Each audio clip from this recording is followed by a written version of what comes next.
బాగుంటుంది కదా. నన్ను కరీంనగర్ ప్రజలు ఆశీర్వదిస్తే ఖచ్చితంగా ఏదైతుందో దాన్ని ఏ రకంగా సాధించాలో ఆలోచించి సాధిస్తా. సో డాడీ, ఇక్కడ మేము తిరిగేటప్పుడు ప్రచారం చేసేటప్పుడు చాలా మంది ఇక్కడ రోడ్స్ గురించి, డ్రైనేజ్ గురించి చాలా మందికి ప్రాబ్లమ్స్ ఉన్నాయి, చాలా మంది కంప్లైంట్స్ చేస్తున్నారు. దానికోసం నువ్వు ఏమైనా అనుకున్నావా?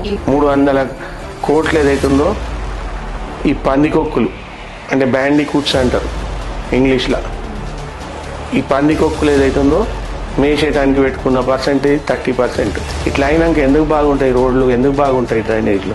బట్ కరీంనగర్ కి అప్పుడు నువ్వు చూసిన Karimnagar did it help you visualize the Karimnagar for now? ఇప్పుడు is there something that you have a vision for Karimnagar?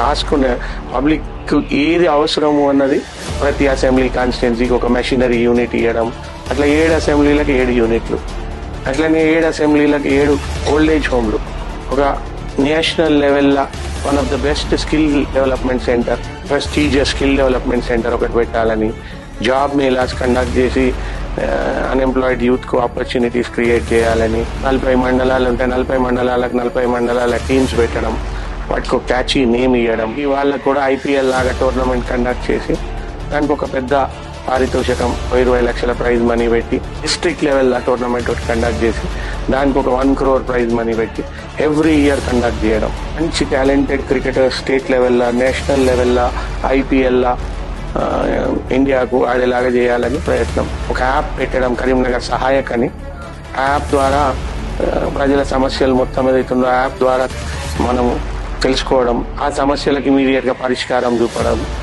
Tea hub లాగా కే హబ్ అని పెట్టి ఒక ఇన్వెస్ట్మెంట్ ఫండ్ ఒకటి క్రియేట్ చేసి స్టార్ట్అప్స్ కి హెల్ప్ చేసేటట్టు చూడడం. ఇట్లా ఒక ఆలోచనలు, అదొక బుక్ తయారు చేసుకున్నాం. ఫస్ట్ ప్రజలు ఏదైతుందో నన్ను అక్కన చేర్చుకోవాలి, తర్వాత ప్రజలు నన్ను ఆశీర్వదించాలి, ఆశీర్వదిస్తే పార్లమెంట్ పోతే తప్పకుండా నేను అవన్నీ చేసి పెడతా.